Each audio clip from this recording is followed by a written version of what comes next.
오늘 예배 나오신 여러분을 주님의 이름으로 환영합니다. 하나님께서 풍성한 은혜 주실 줄 믿습니다. 여러분, 성경에는 하나님의 능력에 관한 말씀이 참 많이 있습니다. 하나님의 능력. 우리 저번에도 한번 말씀을 드린 적이 있는데, 기독교는 복음은 능력이기 때문에 우리 신자들은 그 능력을 경험한다, 체험하게 되어 있다라는 말씀을 나눴습니다. 성경은 진실로 살아계신 하나님의 능력의 말씀이 많이 기록되어 있습니다. 참 설교자로서 간절한 사모함이 무엇이냐면 하나님의 이 능력, 너무나 분명하고 확실한 이 능력을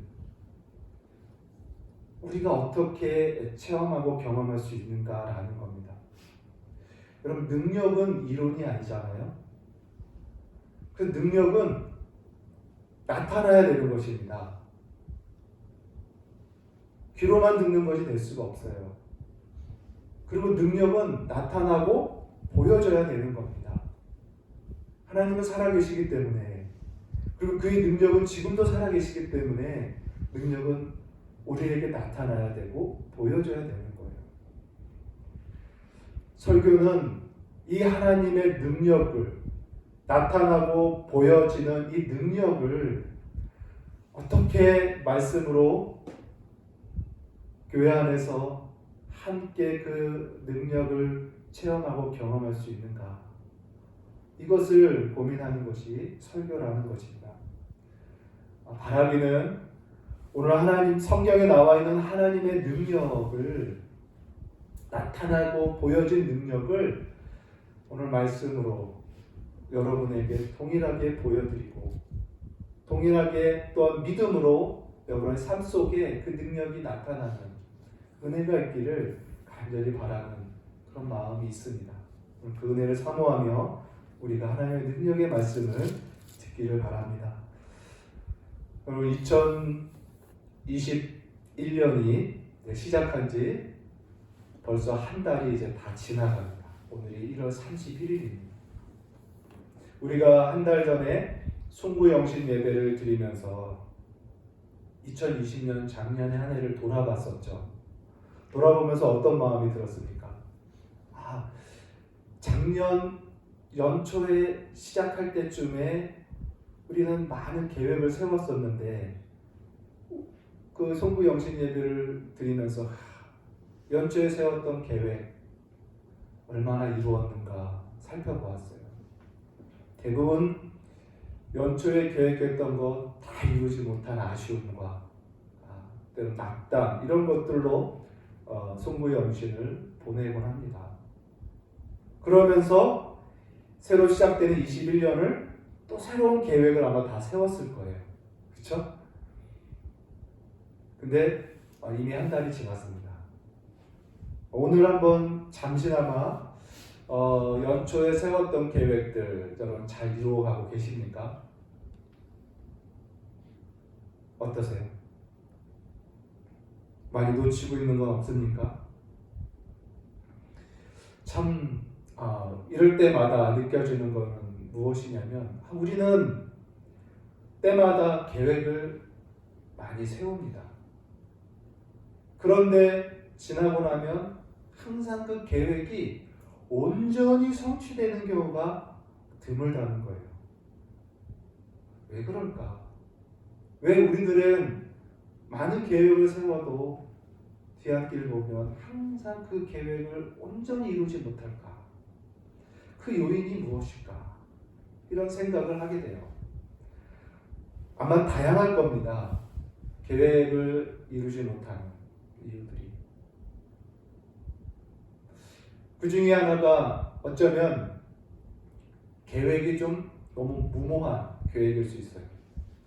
그래서 너무 많은 계획을 세우고 자기가 감당하기 과도한 그런 계획을 세워서 이루지 못하는 경우가 있을 겁니다. 그러면서 또한 요인이 뭐냐면 우리의 인생이 한 치 앞도 모르는 인생이잖아요. 우리의 앞날에 무슨 일이 일어날지 모르죠.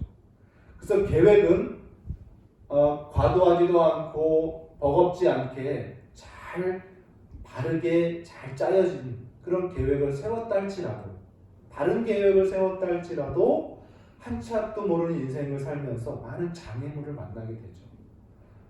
예상치 못한 사고를 당한다든지, 질병을 겪는다든지, 어떤 재난을 당한다든지, 자연재해나 또 어떤 이런 갈등과 어떤 막힘과 이런 곤란들을 당하게 되면 또 예상치 못하게 그 계획을 이루는데 어려움을 겪는다는 거죠. 이처럼 우리들이 계획은 세우나 잘 이루지 못하는 모습들을 보면서 우리가 많이 안타까워한다는 거죠. 여러분, 이 이유가 뭡니까? 아까 말씀드린 대로 우리가 늘 이야기하는 건데, 우리 인간의 무엇이 가장 바른 계획인지 잘 모르는, 허황되고 과도한 계획을 세우는 것으로 볼 때도 우리의 지각이 완전하지 못하다는 거예요. 불완전합니다, 우리의 지각. 그래서 무엇이 바른 계획인지 잘 모른다는 거죠. 뿐만 아니라 어려움이 닥쳤을 때 그 어려움을 뚫고 반드시 계획을 성취하는 능력이 있어서 우리가 부족하다는 거예요. 그래서 우리 인간은 언제나 이 지각에 있어서 불완전하고 능력에 있어서도 불완전한 이 무지와 무능이라는 이 인간의 근본적인 이 비참함, 이것을 우리는 늘 안고 산다는 거죠. 이것이 우리의 문제입니다. 그런데 우리가 믿는 하나님은 어떤 분이십니까? 우리 하나님. 오늘 사도신경 우리 신앙 고백할 때 전능하사 천지를 만드신 하나님을 내가 믿사오며. 우리 하나님은 전지전능하신 분이십니다. 즉 모든 것을 아시고 모든 능력이 있으세요.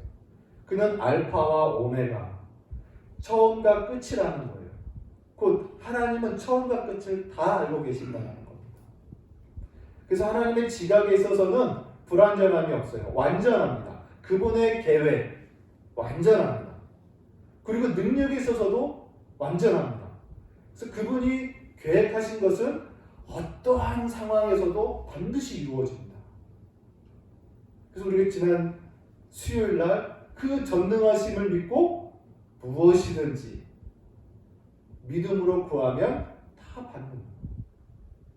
룻의 그 기도를도 아무런 문제를 당황 없이 다 들어주시는 우리 하나님의 전능하심을 우리가 보았잖아요. 이처럼 우리 하나님은 모든 것을 아시고 그리고 계획하시고 그것을 또 다 완전히 성취하시는 전능하신 하나님이시라는 거예요.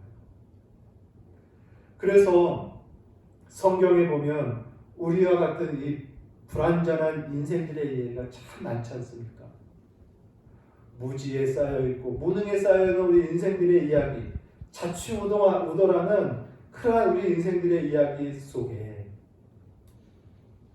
전능하신 하나님의 능력의 손이 운행하시는 것이 성경입니다.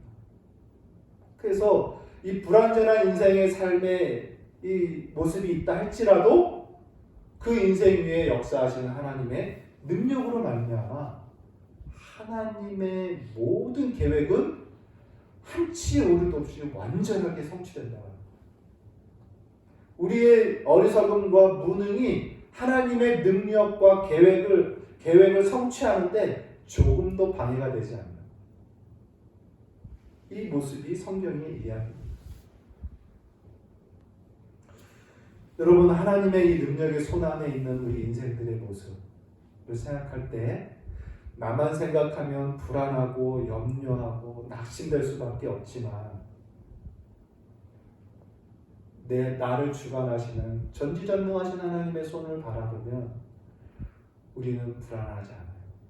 근심과 낙심과 염려에서 우리는 벗어날 수 있습니다. 그래서 이 하나님의 이 지식, 하나님이 어떤 분인지에 대한 이 지식이 이 불완전한 우리 인생에게 얼마나 큰 위로가 되는지 몰라요.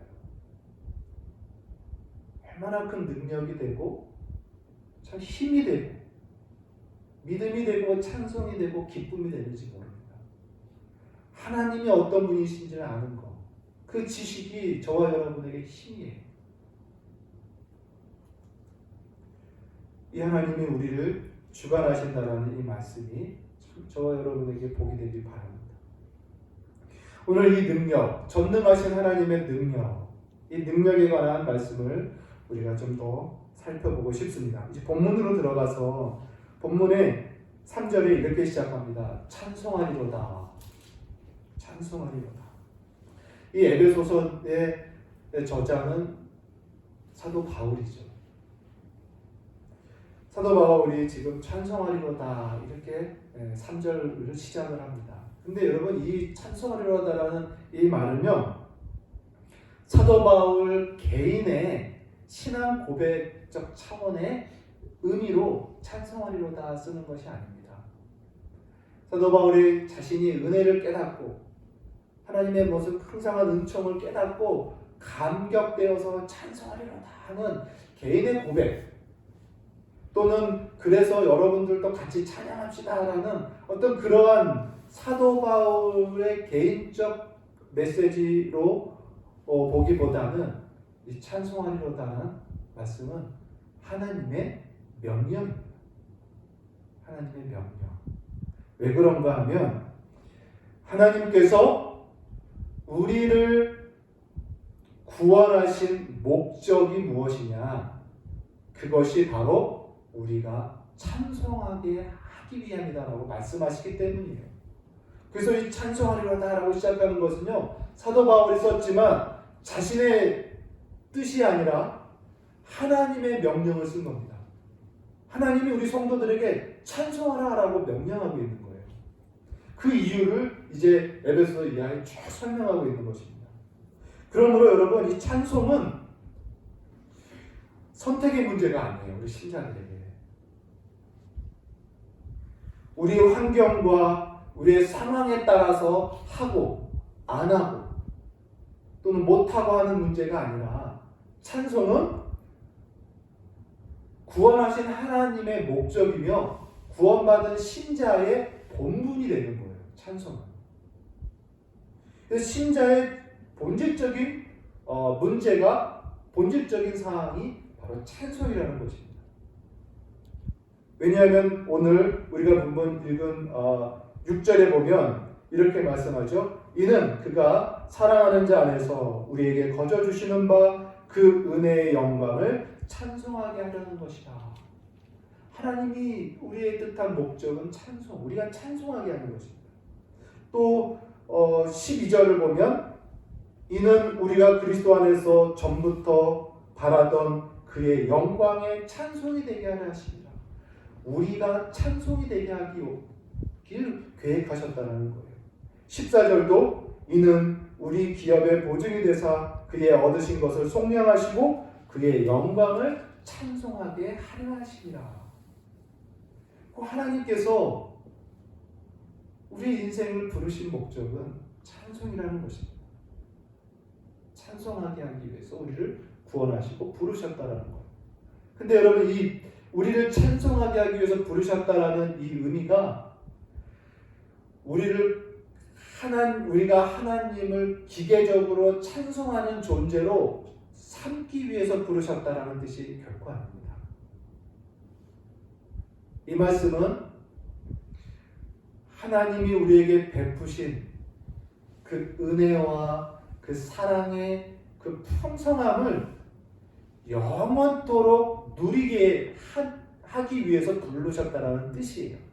왜냐? 찬송은 은혜에 감격하여 할 수밖에 없는 거잖아요.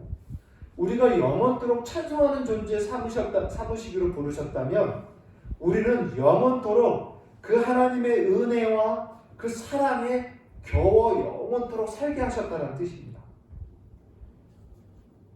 그러니까 이것은 기계적으로 찬양하는 존재로 만드셨다가 아니라 우리를 그 하나님의 그 깊고 풍성하고 넓은 은혜의 그 깊은 영광 속에 우리를 두셔서 그 은혜와 사랑을 풍성하게 누리며 살도록, 그것도 영원토록 살도록 하기 위하여 우리를 구원하셨다라는 의미입니다. 그러면 찬송하게 하려 하심이라는 말씀은 너무나 복된 말씀이 되는 거죠. 오늘 우리 하나님께서 우리를 찬송으로 부르셨는데 우리가 무엇을 찬송해야 하는가? 라는 내용을 이제 오늘 성경을 통해서 우리 한번 보지요. 사도 바울이 오늘 예배소 말씀을 통해서 우리가 무엇을 찬송하고 또 어떻게 찬송의 존재가 되었는지에 대한 말씀이 기록되어 있습니다. 3절에 보면 찬송하리로다 시작하면서 하나님 곧 우리 주 예수 그리스도의 아버지께서 그리스도 안에서 하늘에 속한 모든 신령한 복을 우리에게 주시되, 이렇게 말씀해요. 하나님 곧 우리 주 예수 그리스도의 아버지께서 그리스도 안에서 하늘에 속한 모든 신령한 복을 우리에게 주셨다. 그러니 찬송하라, 이런 말씀이에요. 자, 그리스도 안에서 우리에게 복을 주셨다는 거예요. 하나님께서 우리에게 그리스도 안에서 복을 주셨다. 자, 여러분 한번 생각해 보죠. 그리스도 안에서, 그러면 언뜻 무엇이 생각납니까? 그리스도 밖에서는, 이런 생각이 또 들기도 하죠. 우리 하나님은 복의 근원이십니다. 그래서 우리가 잘 알고 있는 말씀대로 악인과 선인에게도 해와 비를 동일하게 주시는 복이신 하나님이십니다. 의로운 자나 불의한 자에게도 해와 비를 동일하게 내려주시는 그런 복의 하나님이십니다. 그렇죠? 그래서 그리스도 밖에 있는 모든 인생들도 하나님으로부터 많은 복을 받아요. 하나님은 복을 주시는 분이시기 때문에. 그러나 그리스도 안에서 주어지는 복은 우리 그리스도인들에게만 주어지는 거예요. 우리 그리스도인들만 이 그리스도 안에서 주어지는 복을 받습니다. 그리스도 밖에서 있는 모든 복들도 우리가 누리지만 그리스도 안에서 주어지는 복을 우리가 받아요. 그 복은 무엇이냐? 바로 하늘에 속한 모든 신령한 복입니다. 그러니까 우리 그리스도인들이 받는 복은 이 세상에 하나님이 주시는 일반적인 모든 복과 함께 그리스도 안에서 특별히 주어지는 하늘에 속한 복, 모든 신령한 복을 우리가 또한 받는 것입니다. 자, 하늘에 속한 복, 무슨 말일까요? 하늘에 속한, 땅에 속한 복이 아니라는 거예요. 하늘에 속한 복입니다. 그래서 하늘에서 누리는 복이에요. 이 땅에 속하지 않고 땅에서 누리는 복이 아니라 하늘에서 누리는 하늘의 복이라는 것입니다. 그리고 신령한 복, 모든 신령한 복, 무슨 의미입니까? 신령하다, 한마디로 영적이다라는 뜻이죠. 모든 영적인 복을 우리에게 주셨다라는 거죠. 영적인 복, 동일하게 육적이지 않다라는 뜻입니다. 육적이지 않다. 이 세속의 복이 아닌 영적인 복을 이야기하는 거죠. 하나님께서 그리스도 안에서 우리의 신자들에게 주신 복은 하늘에 속한 모든 신령한 복이라는 것을 여러분 기억해야 돼요. 우리가 구약 성경을 읽으면은 구약에 하나님께서 약속하신 복들이 참 많습니다. 뭐냐면 부귀와 영화의 복이 많이 나와 있어요. 하나님이 주신다는 복이에요. 장수의 복, 뭐 전쟁에서 승리하는 복, 땅을 정복하는 복, 이런 복들이 성경의 구약 성경에 많이 나와 있습니다. 특별히 신명기 28장, 우리가 잘 알고 있는 말씀이죠. 모세의 이제 마지막 설교 내용입니다.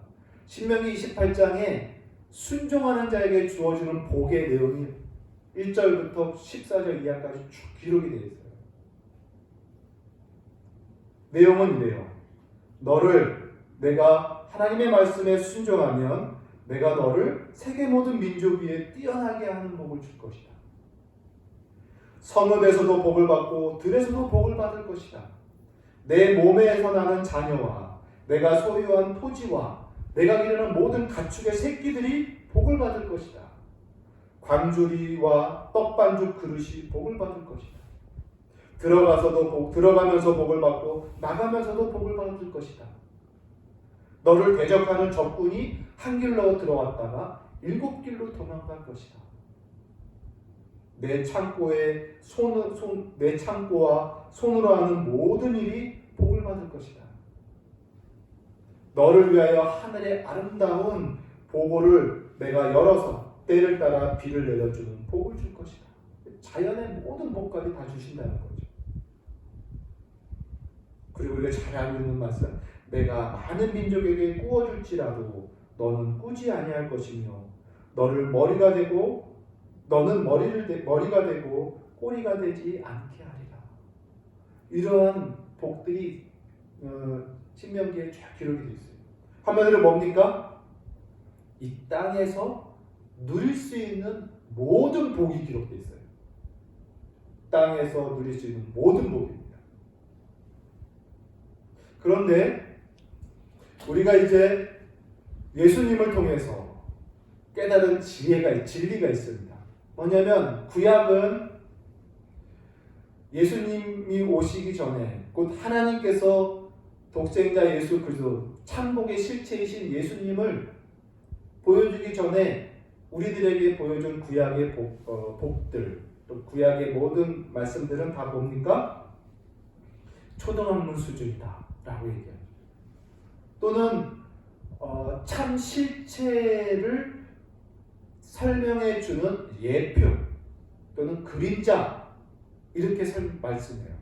그러니까 구약은 신약에 오실 예수 그리스도에 대한 예표요, 그림자라는 거예요. 복이라는 의미로 볼 때도 구약에서 하나님께서 가르쳐 주시는 복들은 신약을 통하여 예수 그리스도를 통하여 우리 신자들이 누릴 참된 복의 실체, 참 복의 그림자에 불과한 복이다라는 거예요. 그림자의 복입니다. 그러니까 아까 말씀드린 대로 쭉 얘기한 그런 모든 복들은 이 땅에서 누릴 수 있는 모든 복이잖아요. 근데 오늘 우리가 에베소 말씀을 통해서 이제 이 땅에 있는 모든 복은 하나님이 참으로 우리에게 주고자 하는 참 복의 그림자에 불과한 복이라는 거예요. 참 복은 바로 하늘에 속한 신령한 모든 복입니다. 이것을 하나님께서 우리에게 주시기로 하셨다라는 거죠. 이 하늘에 속한 신령한 복, 이게 무엇인가? 이제 4절 이하 쭉 설명이 되고 있습니다. 우리 4절 이하 볼까요? 곧 창세전에 그리스도 안에서 우리를 택하사 우리로 사랑 안에서 그 앞에 거룩하고 흠이 없게 하시려고, 이렇게 기록됩니다. 이 복은 뭐냐면 창세전에 그리스도 안에서 우리를 택하사라고 시작했는데 창세전에 우리를 택하신 복이라고 말할 수 있어요. 하나님께서 우리를 창세전에 택하신 복, 무슨 의미입니까? 우리가 태어나서 살면서 어떤 선악간에 무슨 행위를 하고 어떤 업적을 세워서 그것의 평가를 받아 복을 받거나 복을 못 받거나 하는 것이 아니라 우리가 태어나기 전에, 심지어 온 만물이 조성되기 전에, 창세 전에 하나님께서 우리를 택하셨다는 거예요. 택하셨다. 그의 기쁘신 뜻을 따라, 그리고 5절에 따르면 하나님의 사랑으로 우리를 택하사, 이렇게 말씀합니다. 여러분, 저는 이 말씀을 생각하면서 하나님 창세전에 택함 받은 복, 이 복을 우리가 놓쳐서는 안 된다, 잊어서는 안 된다는 생각을 강하게 갖습니다. 창세전에 우리가 무슨 근거로, 연고로 택함을 받을까라는 거예요.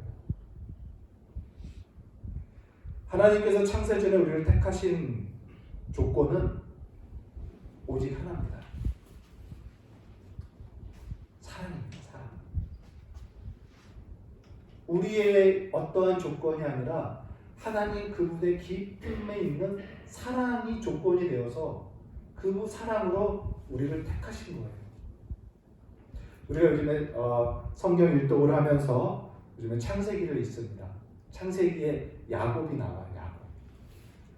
이 야곱은 이스라엘 창세기의 중요한 인물인데, 왜냐하면 야곱이 창세기 25장에 등장하고 창세기 끝장까지 야곱의 이야기로 기록되어 있습니다. 그만큼 이 야곱이라는 사람을 통하여 가르쳐 주시는 하나님에 대한 지식이 풍성한 거예요. 그래서 창세기 반 이상이 야곱의 이야기입니다. 야곱은 어떤 사람입니까? 뒤꿈치를 잡는다라는 의미의 이름입니다. 뒤꿈치를 잡는다. 다시 말하면 누군가의 발목을 잡는 사람이라는 거예요. 발목 잡는 사람이라는 게 뭡니까? 넘어뜨린다는 거예요. 누가 잘 되는 것을 시기하여 발목 잡아서 넘어뜨린다는 거예요. 그래서 속이고 그를 넘어뜨리고 자기의 유익으로 바꾸려고 하는 이러한 아주 야비한 그런 이름입니다. 야곱이. 그런데 그렇게 야비하고 아주 속이는 자인 야곱이 나중에 어떻게 이름이 바뀝니까? 이스라엘로 바뀌어요. 이스라엘. 하나님이 택한 백성이라는 이름으로 바뀝니다. 다시 말하면 이 야곱이 하나님의 전적인 사랑을 받아요. 그리고 하나님의 놀라운 복을 받습니다. 무슨 이유로 그가 이렇게 사랑을 받고 복을 받을 수 있는 건가? 창세기에 보면 리브가 야곱의 어머니가 잉태하여서 출산할 때 쌍둥이를 낳는데 에서와 야곱을 낳죠. 그때 하나님께서 말씀하셔요. 큰 자가 에서죠. 큰 자가 작은 자를 섬길 것이다 라고 아예 하나님께서 출생 전에 리브가에게 말씀합니다. 로마서에 사도 바울이 이것을 이렇게 말해요. 하나님께서 야곱을 사랑하시고 에서를 미워하시기로 결정하셨다라고 사도 바울은 로마서에 기록합니다. 하나님께서 그렇게 작정하셨다라고 말씀합니다. 그러면서 이렇게 설명합니다. 그 자식들이 아직 나지도 아니하고 무슨 선이나 악을 행하지도 아니한 때에 택하심을 따라 되는 하나님의 뜻이 행위로 말미암지 않고 부르시는 이로 말미암아 서게 하려 하심이라, 이렇게 기록합니다. 즉 택하심의 조건은 우리 인생에게 있는 게 아니라 하나님의 그분의 품에서 나온 사랑과 뜻에서 택하심이 결정된다라는 거예요. 그러니 여러분, 창세전에 택함받은 여러분, 하나님께 택함받은 저와 여러분, 이 사실만으로도 우리가 얼마나 하나님에게 무궁한 사랑을 받고 있는지 의심할 수가 없어요. 조건 없는 사랑, 무조건적인 사랑, 우리가 남녀가 사랑할 때 조건 없는 사랑 이런 말도 많이 하지만 조건 없는 사랑이 무엇인지 배우고 싶으면 창세전에 우리를 그의 기쁘신 사랑 안에서 택하신 그 무조건적인 사랑, 선택, 그것을 생각하면 배울 수 있어요. 하나님은 우리를 이렇게 사랑하셨습니다. 그래서 여러분, 저는 하나님의 사랑이 무엇인가? 도대체 하나님의 사랑은 어떤 것인가? 알고 싶고 궁금하고 싶고 느끼고 싶을 때 로마서의 말씀에는 십자가를 바라보며 예수 그리스도의 독생자의 십자가를 바라보며 하나님의 사랑을 확증할 수 있다라고 가르쳐 주시잖아요. 그거와 함께 우리는 또 오늘 이 창세전에 나를 택하셨다라는, 그리고 사랑으로 나를 사랑하셔서 창세전에 나를 택하셨다라는 그것으로 나는 하나님의 사랑을 확증할 수 있다는 것. 우리가 이 말씀을 기억할 필요가 있습니다. 이 말씀으로 저와 여러분이 큰 확신과 기쁨과 위로가 있기를 바라요. 그리고 4절 이어서 이렇게 말씀합니다. 하나님께서 우리를 거룩하고 흠이 없게 하시려고 우리를 택하셨다는 거예요. 거룩하고 흠이 없게 하시려고. 무슨 말입니까? 죄가 없게 하려고. 그럼 우리들의 인생의 가장 큰 괴로움이 뭐예요? 저와 여러분의 가장 슬픔과 탄식이 뭡니까? 죄죠, 죄. 죄입니다. 우리 연약입니다. 우리를 끊임없이 죄악으로 끌고 가는 우리 육체에 남아있는 죄. 이게 가장 큰 괴로움입니다. 사도 바울도 오라 곤고한 사람이로다 자신을 향해서 외치는 것. 이 사망의 몸에서 누가 나를 건져내라. 하나님의 그 풍성한 지혜와 은혜를 받은 사도 바울조차 이 육신의 죄악에 죄악이 유혹하고 끌고 가려는 이 모든 것들에 대해서 공고하다라고 외치고 있는 겁니다. 괴롭다라는 거죠. 이러한 죄에서 완전히 벗어나는 흠이 없고 거룩한 죄 없는 존재 상태로 삼으시려고 우리를 부르셨다는 거 얼마나 큰 복입니까? 이것은 우리의 영만 거룩하고 흠이 없는 게 아니라 우리의 몸이 거룩하고 흠이 없는 몸이 된다는 거예요. 곧 우리의 부활의 복을 이야기하고 있습니다. 부활의 복. 그리고 5절에 하나님께서 우리를 이렇게 거룩하고 흠이 없게 하시고 궁극적으로 결국 우리를 예수 그리스도로 말미암아 자기의 아들들이 되게 하셨다라고 말씀해요. 결국 하나님께서 우리에게 주시고자 하는 복은 무엇이냐? 우리를 하나님의 그분의 복, 자녀 되게 하시는 거예요. 그럼 아까 서두에서도 이야기했습니다. 우리 인생 어떤 존재입니까? 피조물이죠. 전지전능하지 않습니다. 오히려 반대로 유한하고 무지하고 무능한 그러한 피조물이 전지하시고 전능하신 창조주의 아들들이 된다는 거. 여러분, 놀라운 복인 거예요. 얼마나 큰 복인지 모릅니다. 뿐만 아니라 우리를 그 창조주의 아들들 삼으시고, 그래서 로마서에 보면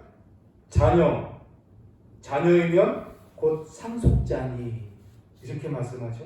하나님의 상속자요 그리스도와 함께 상속자가 된다는 거. 우리는 하나님의 자녀가 되고 이제 유일한 하나님의 아들이었던 그리스도와 함께 하나님의 기업을 이어받는 상속자가 됩니다.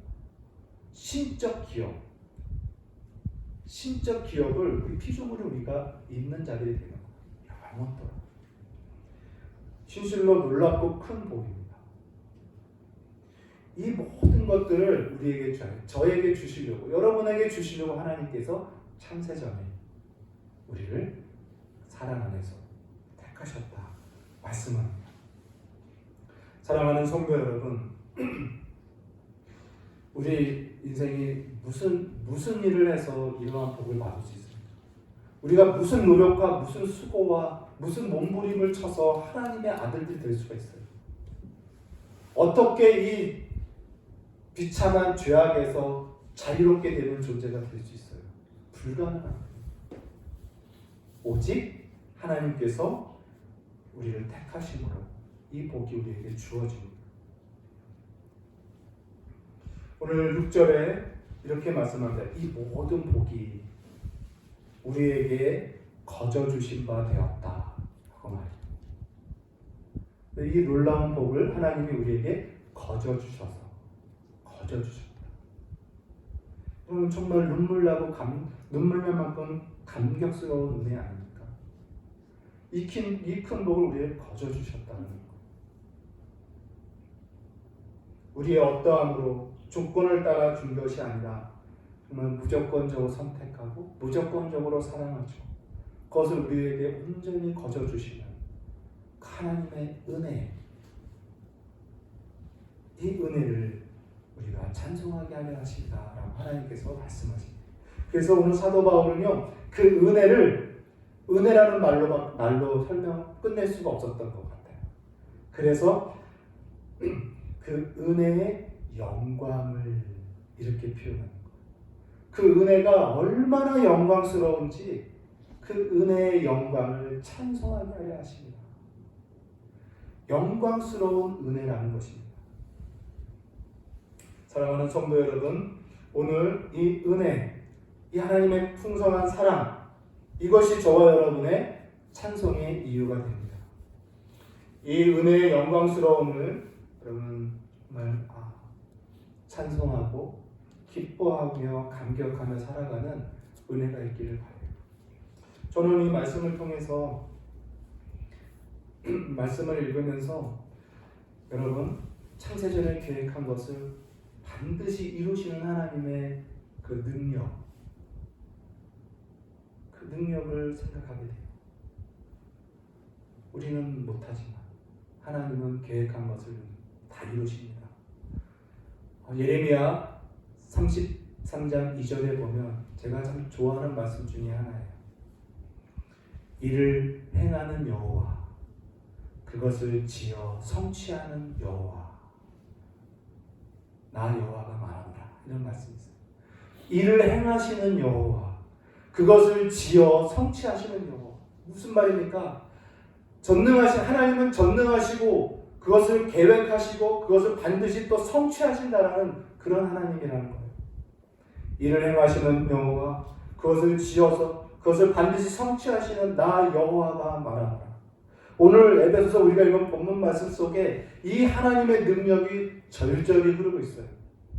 창세전에 계획하신 것을 주님은 반드시 성취하셔서 자기 아들을 이 땅에 보내시고 십자가에 죽기까지 하시는 놀라운 일을 성취하시고 성령을 보내사 우리를 다 구원하시는 거예요. 하나님의 진리의 말씀들을 보내시면서 성령으로 우리 각 사람을 부르사 그 창세전에 계획한 것을 다 성취하십니다. 그리고 그의 능력으로 우리를 지금도 붙들어 주시고 장차 마지막 날 그 기업을 우리가 온전히 받아 누릴 때까지 지금도 그 성령의 능력으로 하나님께서 우리를 지켜주고 보호하고 계셔요. 그 계획을 다 성취하실 때까지 우리를 보호하십니다. 이것이 하나님의 능력이에요. 하나님께서 성경에 나와 이 능력, 하나님의 전능하신 능력, 계획하시면 반드시 이루시는 이 능력이 오늘 말씀 속에서 우리들에게 보여줬고, 이 보여진 능력이 여러분의 믿음 안에서 여러분의 삶 가운데 나타나기를 바랍니다. 이 능력 가운데 사시기를 간절히 바라요. 믿음으로 이 능력 가운데 사시기를 간절히 바랍니다. 말씀을 맺습니다. 여러분, 창세전에 계획한 그걸 허물 존재는 아무도 없습니다. 어떤 존재가 창세전에 삼위일체 하나님께서 품속에 계획한 것을 변경시키고 취소시킬 만한 존재가 어디 있겠어요? 불가능합니다. 그러므로 우리를 향하신 하나님의 그 사랑, 그 택하심, 그리고 그 계획, 그것을 변개할 만한 그 어떤 존재도 없습니다. 그러므로 이 하나님의 이 무조건적 선택 안에서 우리가 얼마나 큰 위로와 확신이 있는지 몰라요. 이 진리가 저와 여러분의 힘이 되고 삶의 위로가 되고 또 능력이 되고 기쁨이 되고 찬송이 되고 감사가 되는 은혜가 있기를 바랍니다. 그래서 이 영원전에 있었던 이 하나님의 은혜와 이 사랑을 우리가 잊어버리지 말고 이 영원전에 있었던 하나님의 은혜와 사랑에 우리가 잇대어서 그것을 힘입어서 오늘을 살아갈 수 있는 거예요. 오늘을. 여러분, 이때어라는 말은 끊어지지 않게 있는다라는 뜻이 아니에요. 끊어지지 않게 있는다. 그러니까 오늘 나의 가치는요, 오늘에 있는 것으로 결정되는 것이 아니에요. 오늘 나의 삶의 가치는 영원전, 과거부터, 더 나아가 오늘 말씀을 따라 영원전부터 있었던 하나님의 그 무조건적인 사랑과 선택에 잇대어서 보면 내 오늘의 삶의 가치가 결정되는 거예요. 영원전의 그 하나님의 사실을 끊어버리지 말고 계속 이어서 생각하셔야 됩니다. 저와 여러분의 오늘의 가치는 영원전에 잇대어서 평가되는 거예요.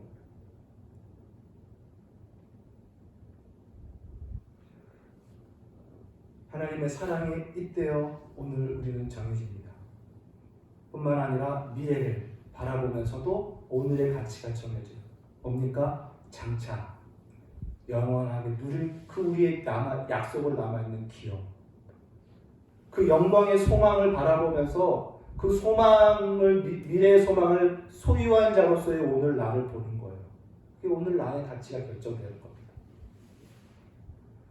그러므로 영원 전부터 영원까지 하나님께서 우리에게 주시고자 주신 이 사랑과 은혜에 우리가 잇대어 오늘을 우리가 기쁨으로 살아갈 수 있어요. 감사하며, 능력으로, 소망 중에 위로를 받으며 찬송하며 살아갈 수 있는 것입니다. 오늘 성취하시는 우리 하나님, 이를 행하시는 여호와, 그것을 지어 성취하시는 여호와, 이 하나님의 능력을 저와 여러분이 삶 속에서 믿음 안에서 실제로 누리고 감사하며 찬송하는 귀한 성도의 삶을 사시기를 주님의 이름으로 간절히 소원합니다. 기도하겠습니다. 살아계신 하나님, 은혜와 사랑 감사합니다. 하나님께서 성경을 통해서 이미 인류 역사 속에 나타나시고 보여주신 하나님의 창세전부터 있었던 그 능력을 오늘 말씀을 통해서 배웁니다. 하나님 아버지, 이 설교를 통하여 설명되어진 이 하나님의 능력이 우리가 삶 속의 믿음으로 우리도 누리며 우리에게 나타나는 은혜가 있게 하여 주시옵소서. 이 무궁하신 사랑과 은혜에 잇대어 오늘 나의 어떠함과 상관없이 반드시 영광으로 우리를 인도하신 하나님의 그 크신 전능하신 계획과 그 손길을 의지함으로 오늘도 감사하며 찬송하며 감격하며 기쁨으로 돌아가는 모든 성도 되게 하여 주옵소서. 예수님의 이름으로 감사하며 기도합니다.